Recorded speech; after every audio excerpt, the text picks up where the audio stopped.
উরুস মানি হলো এমন একটা দিনকে উরুস বলা হয় যেই দিন প্রেমিক তার আপন মনিবের সঙ্গে মিলন হয়। সুবহানাল্লাহ। আমি বোঝাতে পারতেছি না হয়তো। যেই দিন প্রেমিক তার মনিবের সাথে মানে কি তার রবের সাথে মিলন হয়, এটারে বলে উরুস। এটারে বলে কি? উরুস। তো এই জন্য আপনার ভাই যদি নবীজিকে স্বপ্নে দেখে, আপনি আনন্দ না বেজার? আপনি যদি আল্লাহকে স্বপ্নে দেখেন, আপনার ভাই যদি আল্লাহকে স্বপ্নে দেখে, আপনি কি আনন্দ না বেজার?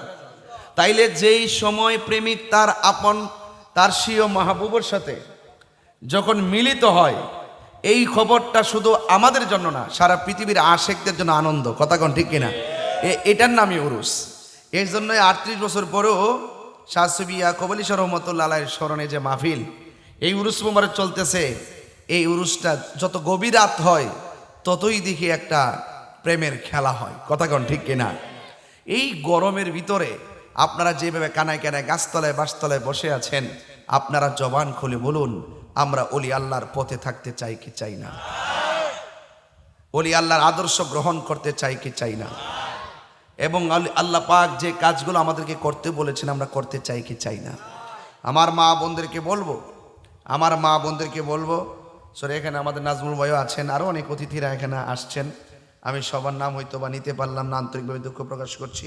এবং এখানে আমাদের সম্মানিত অষ্টগ্রাম থেকে যিনি এসেছেন মাওলানা আব্দুল হাই আল কাদরি পীর সাহেব হুজুর, তিনি আলোচনা দীর্ঘক্ষণ কথা বলছেন। পীরজাদা মাওলানা আব্দুল হান্নান শাহ গদ্দিনিসিন পাঠশালা ইয়াকুবিয়া দরবার শরীফ, তিনিও দীর্ঘক্ষণ আলোচনা করেছেন। আমি সবার প্রতি শ্রদ্ধা নিবেদন করছি। রাত্র গভীর হয়েছে, আগামীকাল আমার চট্টগ্রাম সাতকানিয়াতে প্রোগ্রাম।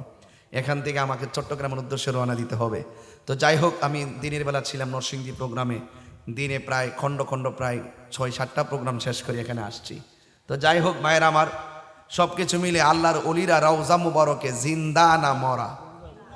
আরো বড় করে কোন জিন্দা না মরা? জিন্দা। তো এক বান্দা কবরে গেলে লাশ পচে যায়, আরেক বান্দা কবরে গেলে লাশে পছন্দ ধরে না। দুই বান্দার মধ্যে পার্থক্য আছে না নাই?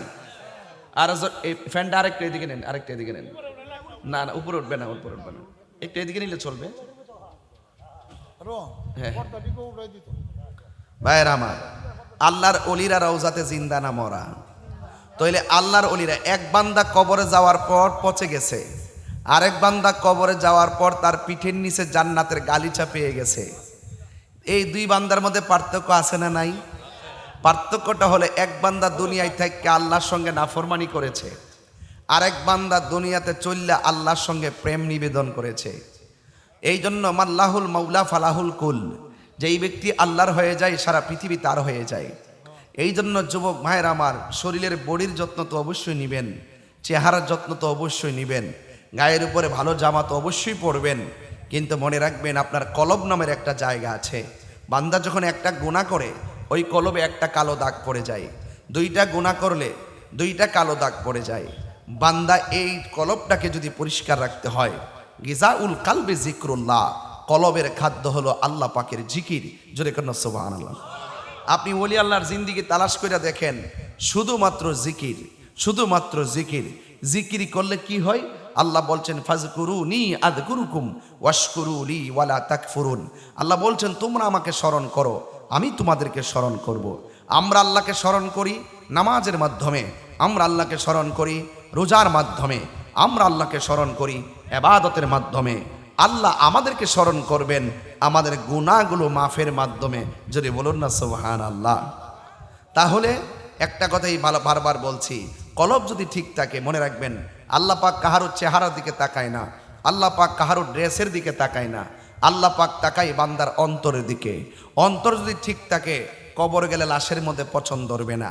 অন্তর যদি ঠিক না থাকে, বাঁশ পচার আগে আপনার লাশ পচে যাবে।